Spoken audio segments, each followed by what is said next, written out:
You will hear a woman being interviewed by a market researcher in a health club about her membership of the club. First, you have some time to look at questions 1 to 5.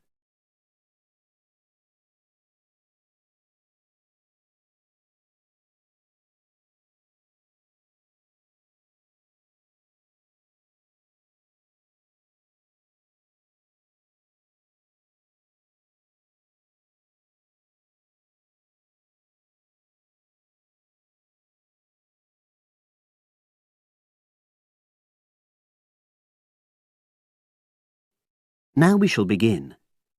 You should answer the questions as you listen, because you will not hear the recording a second time. Listen carefully and answer questions 1 to 5. Oh, excuse me. I wonder if you'd have the time to take part in some market research. What's it about? About this club and your experiences and opinions about being a member. It'll take less than 5 minutes. Oh, OK then, as long as it's quick. Can I start by taking your name? It's Selena Thompson. Is that Thompson? Yes. Okay, great. Thanks. And what do you do for a living? Well, I'm an accountant, but I'm between jobs at the moment. I understand. But that's the job I'll put down on the form. And would you mind my asking which age group you fall into?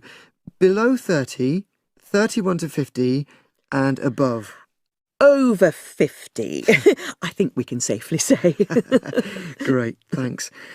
And which type of membership do you have? Sorry, I'm not sure what you mean. Do you mean how long? No, is it a single-person membership? Oh, right, no, it's a family membership. Thanks.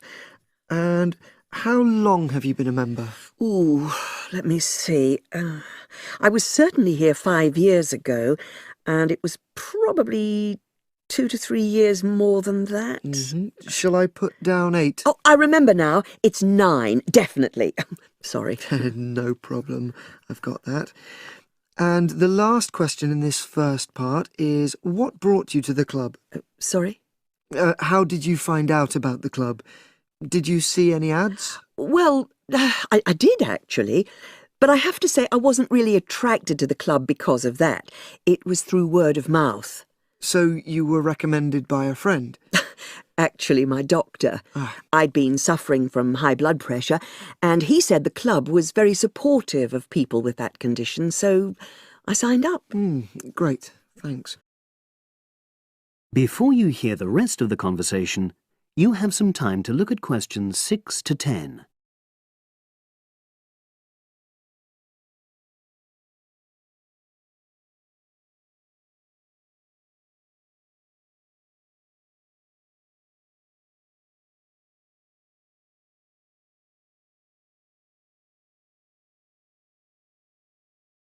Now listen and answer questions 6 to 10. Now, for the second part of the form, I want to ask a bit more about your experience of the club. Sure. How often would you say you use the club? It varies enormously, depending on how busy I am. Of course. But on average, per month? I'd say it averages out at twice a week. OK, so 8 on average. Yeah, and 4 of those are aqua aerobics classes. That leads me to the next question. Would you say the swimming pool is the facility you make most use of? Fair to say that, yep. Right, thanks. And are there any facilities you don't use? One area I realise I've never used is the tennis courts. And there's one simple reason for that. You don't play tennis? Actually, I'm not bad at it. Oh. It's that I'm not happy having to pay extra for that privilege. Oh, right. I've made a note of that. Thanks. Now, in the last section, are there any suggestions or recommendations you have for improvements to the club? Only about health and fitness? Anything at all? Well, I'd like to see more social events. It isn't just a question of getting together for games or classes, but other things, you know. Yes, sure. And another thing that I was thinking, when I had my yoga class in the gym last night, we were all sweltering in the heat, was that I think they should put in, or, you know... air conditioning. That's exactly what I mean. The rooms are really light and well designed, but they do need proper installations. Sure. Well, I've made a note of that. Good. So, is there anything else you'd like to suggest? About quality of service, for example? Oh, everyone's very nice here. They couldn't be more friendly and helpful. Oh, but I tell you what, it's a shame the restaurant isn't open in the evening on Saturday, and Sunday as well, for that matter. Oh. So the club should... open it later on those days. OK. Well, thank you very much. That's all the questions I have.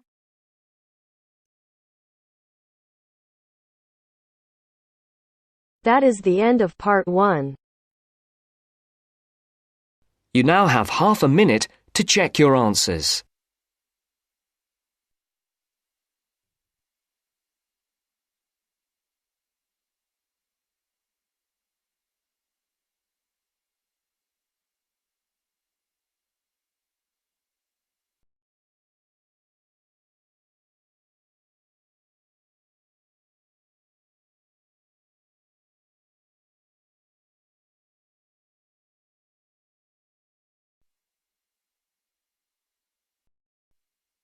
Now turns to part 2.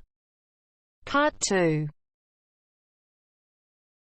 Listen to the guided tour commentary and answer questions 11 to 20.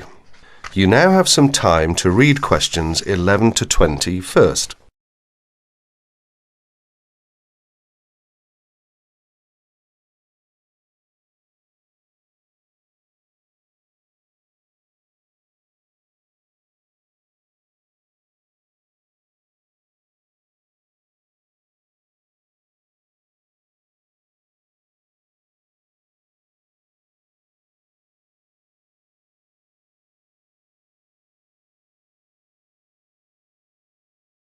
Welcome to the library tour. We'll begin our tour of this level of the library here at the entrance. Then we'll go in a clockwise direction. So, first of all, over here on the left, next to the entrance, is a touchscreen information service. These computers can be used at any time to get general information about the library and how it works. In front of the touchscreen information service are the catalogues. As you can see, it's a computerised catalogue system and it's very easy to use. The catalogues are linked up to the other libraries at the university. So make sure you check which library a book is in when you are trying to locate a particular item. Next, along here on the left, we have the circulation desk for borrowing and returning books. The returns area, the place for returned books and other items, is at the end of the circulation desk, near closed reserve. Closed reserve, as most of you probably know, is a collection of books that are in high demand, so they are on restricted circulation. If a book is on closed reserve, you can only borrow it to use within the library for 3 hours at a time. Over there in the corner are the shelves for newspapers. The library has an extensive collection of local and international English language newspapers. They are kept on those shelves for 1 month and then stored elsewhere. As we continue on our tour, around to the right, this large central section is the reference section. Reference texts cannot be borrowed for use outside the library. They must be used within the library. All these shelves in the centre of this level are the reference section. Now, the stairs here on the left lead to level 2 only. On level 2 are most of the law books. To go up to the other levels of the library, you have to use a lift. Beside the stairs are the restrooms for this floor. Now, as we walk around this corner to the right, this large room on the left is the Audio-Visual Resource Centre. You can come here if you wish to listen to a tape or watch one of the library's videos. Next to the Audio-Visual Resource Centre is the photocopying room. There are 15 copiers for student use, and we've recently added a colour copier. The system for copying uses cards, not coins. You can buy a photocopy card from the technician in charge of the photocopying room or from the information desk if he isn't here at the time. On our right, these work tables are for student use, especially for small groups to work together, or you and your colleagues can use the conference room, which is that small room there next to the lockers. You can work on group projects in the conference room without disturbing anyone, and there's a conference room on each level of the library. The round desk in front of the lockers is the information desk. If you need help using the catalogues or you need to organise a loan from another library, the information desk is the place to come. And finally, here, beside the exit doors, these two shelves contain current magazines and journals. Like the newspapers, they are kept here for a time and then stored elsewhere. OK, that's the end of the tour of this level of the library.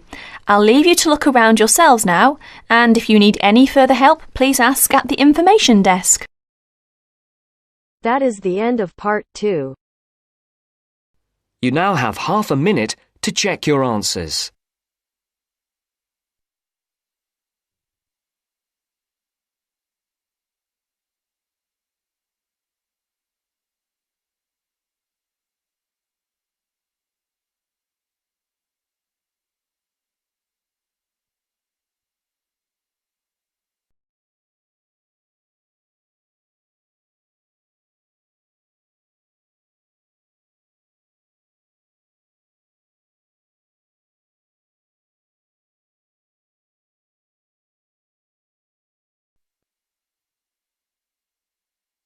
Now turns to part 3. Part 3.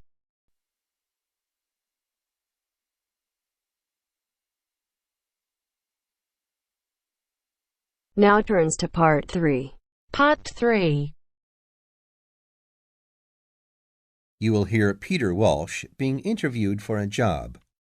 Listen and choose the correct answer for each question. First, you have some time to look at questions 21 to 25.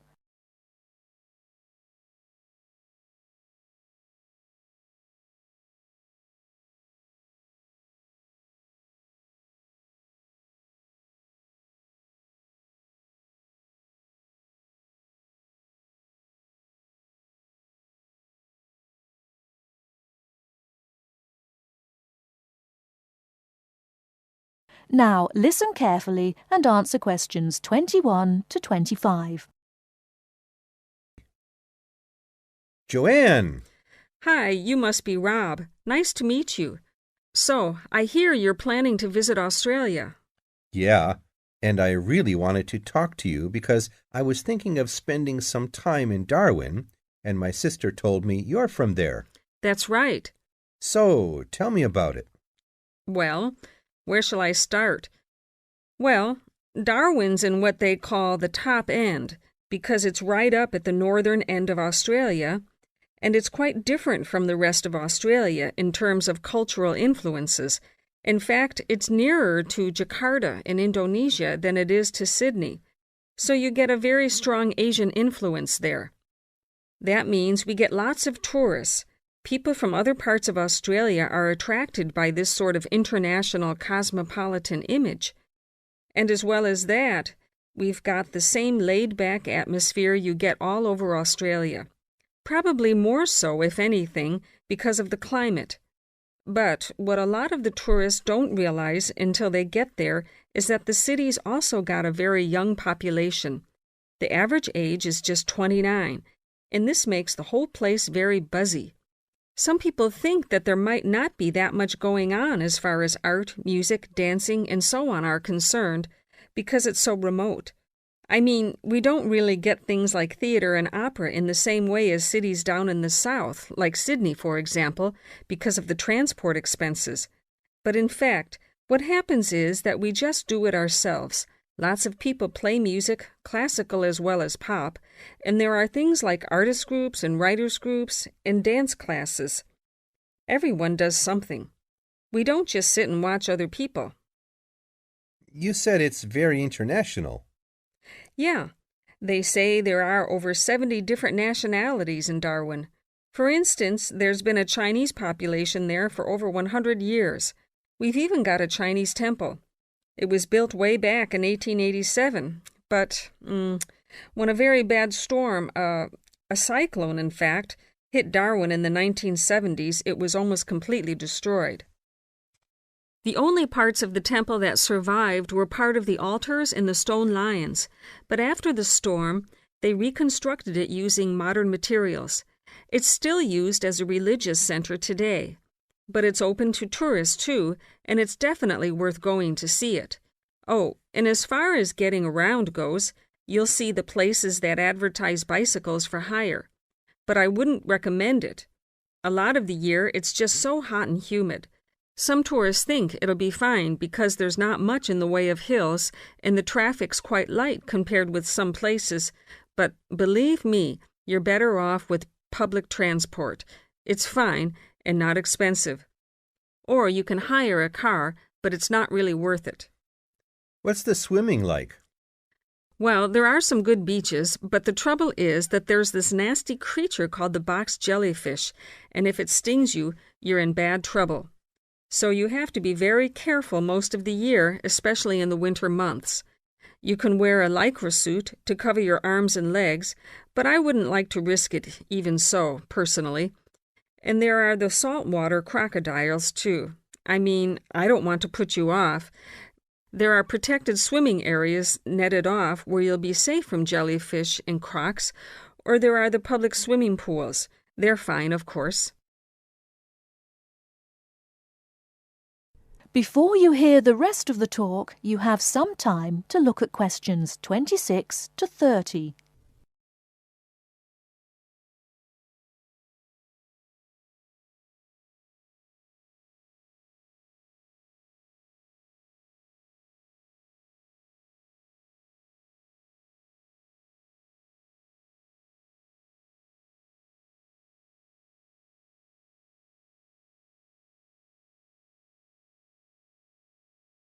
Now listen and answer questions 26 to 30. And answer the questions. Please sit down, Mr. Walsh. My name's Jane Swain, and I'm the personnel manager. Hello, how do you do? Now, this is just a short preliminary interview. I'd like to chat about your present job and what you've done up till now. Yes, of course. Well, could you tell me how long you've had your present position in Weston's? It is Weston's, isn't it? Yes, that's right. I am not sure. Let's see. I left university in 2005. Is that right? Yes, 2005. Then I was unemployed for about 3 months. And then I traveled round America for a few months. So, yes, it must be about 3 years now, in fact. Yes. And have you any particular reason for wanting to change jobs? I mean, why do you want to move? Well, I actually like my present job and still find it interesting and stimulating. The salary's okay, so it's nothing to do with money, though you can always do with more.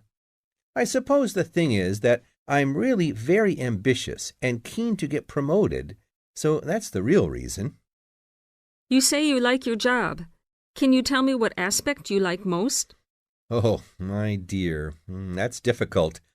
There are so many things. The other people are great. There's a good cooperative atmosphere. I mean, among the staff, and compared to other companies, the conditions are great. I mean, the office itself and the working conditions. And then there's the fact that they give me lots of room for initiative and let me make decisions. You know, that's what I really like most about the job. Yes, well, we're looking for someone like that. You know, someone who isn't a clock watcher and who isn't too concerned about working fairly long hours. Oh, I don't mind that. I'm used to it. And what about your education? You went to Manchester University, didn't you? Yes. After leaving school, I started a diploma course in design, but I decided to give it up and did an arts degree at university instead. Good. And have you done any courses since?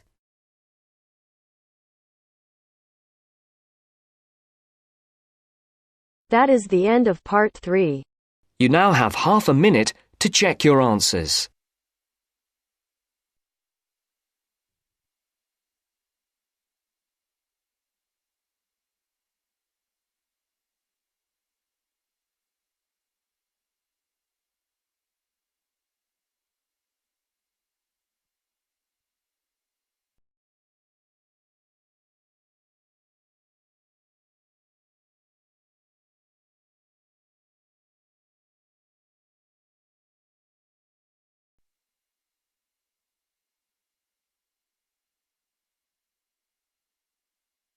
Now turns to part 4. Part 4. You will hear a postgraduate psychology student talking to other students about a job satisfaction study he has investigated. Before you listen, you have some time to look at questions 31 to 40.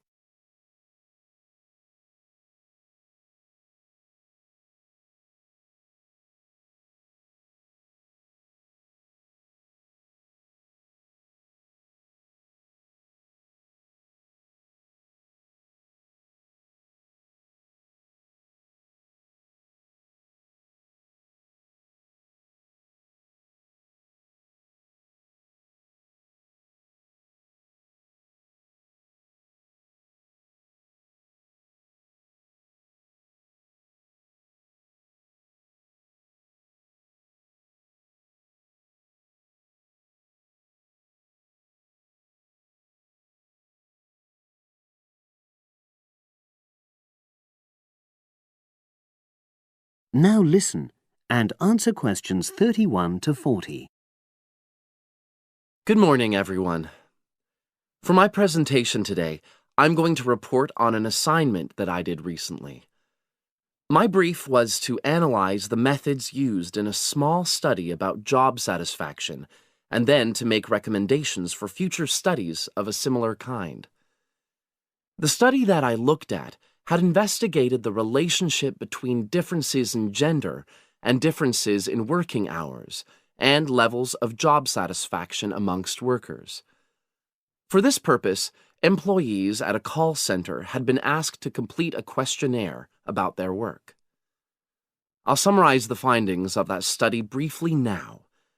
First of all, female full-time workers reported slightly higher levels of job satisfaction than male full-time workers.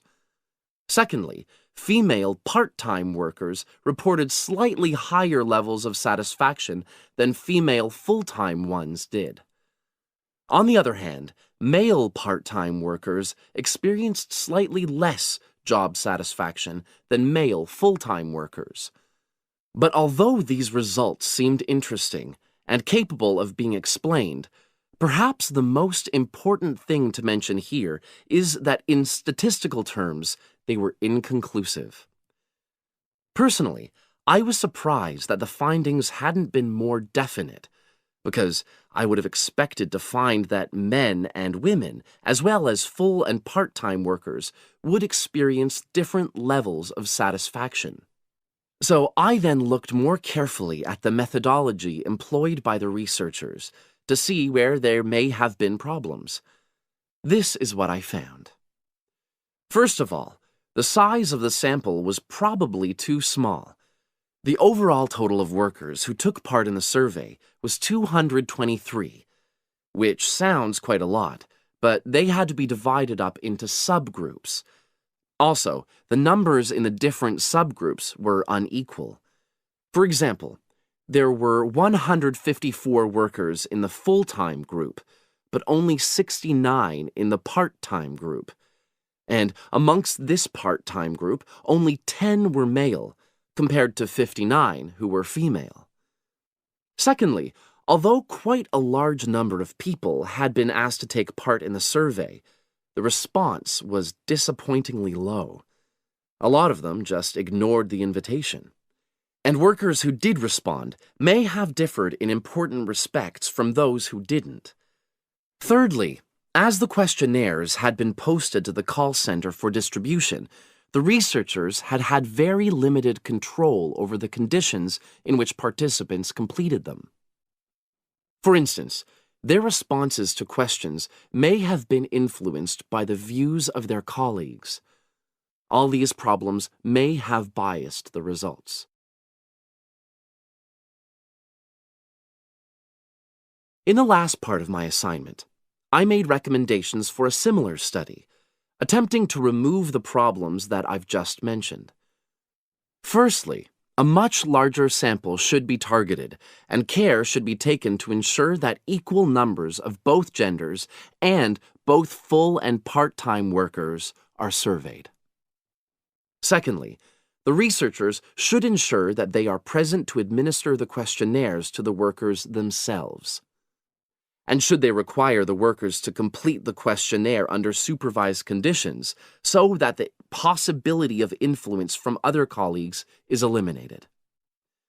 Finally, as workers may be unwilling to provide details of their job satisfaction when they are on work premises, it's important that the researchers reassure them that their responses will remain confidential, and also that they have the right to withdraw from the study at any time if they want to.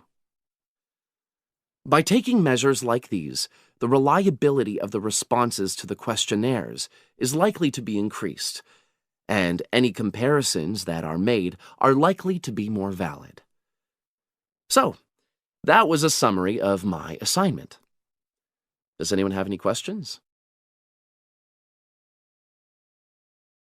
That is the end of part 4.